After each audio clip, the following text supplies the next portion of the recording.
GRIMORA. The snow had been falling since early morning, covering the quiet town in a slow white blanket that softened every sound and muted the roads.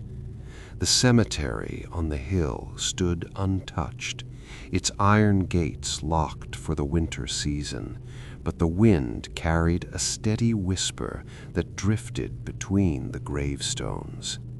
It was Christmas Eve, and most homes were warm with lights and fireplaces. The town below was silent, except for distant bells ringing from the old church that faced the hill. Elias Mercer walked slowly up the narrow slope that led to the cemetery path, his boots sinking into fresh snow. He carried a single small lantern with a soft, steady glow, the flame protected behind glass. He visited the cemetery every Christmas Eve, always at the same time, always before midnight. The snow thickened around him, and the wind rose, but he kept moving without pause. His breath made a faint cloud in front of him as he reached the gates and paused at the familiar view. The metal lock was frozen, but he lifted the gate anyway, and the rusted hinge opened with a dull sound. The lantern light stretched across the snow, forming a narrow path that disappeared between two rows of graves half buried beneath white drifts. He walked without hesitation toward a particular section deep inside. The names on the stones were faded by time, and tall leafless trees surrounded the area. He stopped near a gravestone marked with a thin layer of frost. He knelt down and cleared the snow gently with his gloved hand, revealing the name carved into the surface. Clara Mercer, 1999-2013. Snowflakes settled on the edges of the letters. Elias placed the lantern beside the stone, its light resting across the carved name. He stood silently for a long moment, the wind moving the branches overhead. The church bells sounded from far away, marking the hour. Every year he came to the cemetery to peep a promise. He had been present the night Clara disappeared, and he returned each Christmas Eve, hoping she would find her way back. Her disappearance remained a mystery with no answers, no footprints, no signs of struggle, no explanation. A search had lasted weeks without discovery. The story faded in the town, but Elias had not stopped waiting. Snow drifted across the ground and collected at his feet. He looked up, sensing movement near the trees.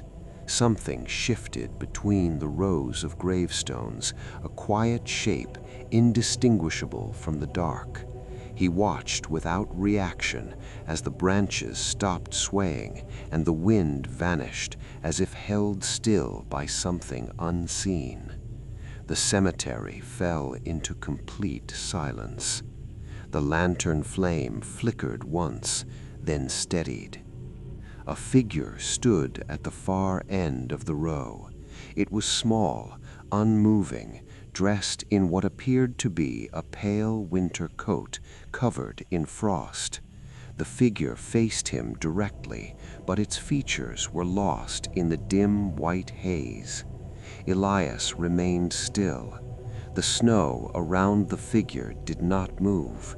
The wind did not reach that part of the cemetery. The church bells rang again, marking the approach of midnight. The figure took one slow step forward. The snow beneath its feet made no sound. Elias watched without turning away. He spoke in a low, steady voice. "I am here. I promised I would wait." The figure moved closer until the lantern light reached its face.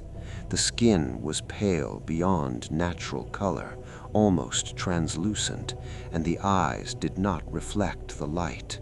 They were dark and empty, yet focused.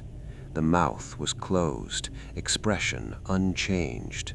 The figure resembled Clara in size and shape, but something was wrong in its movements, as if the body was held together by an unseen force that did not mimic life. The wind returned suddenly, pushing snow across the ground in swirling patterns. The lantern light dimmed and brightened repeatedly.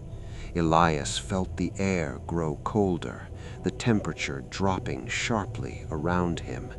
He remained still. The figure stopped directly in front of the gravestone, its head turned slowly toward it, as if recognizing the name. A faint sound drifted through the air, a low whisper without words. It grew clearer, forming a quiet sequence that resembled breathing without lungs. Elias spoke again, his tone unchanged. "You were gone when the snow came that year. I said I would wait every Christmas Eve. I did not leave."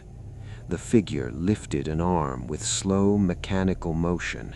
Its hand hovered over the gravestone, not touching it. The whispering sound grew louder, echoing across the cemetery. The lantern light shifted from warm gold to cold white, a thin beam casting long shadows that stretched unnaturally behind the stone markers. The figure leaned forward. Its face came close to Elias, close enough for him to see the unmoving eyes. A sound emerged from the figure, calm and distant.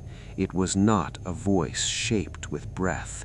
It was something like wind passing through an empty structure.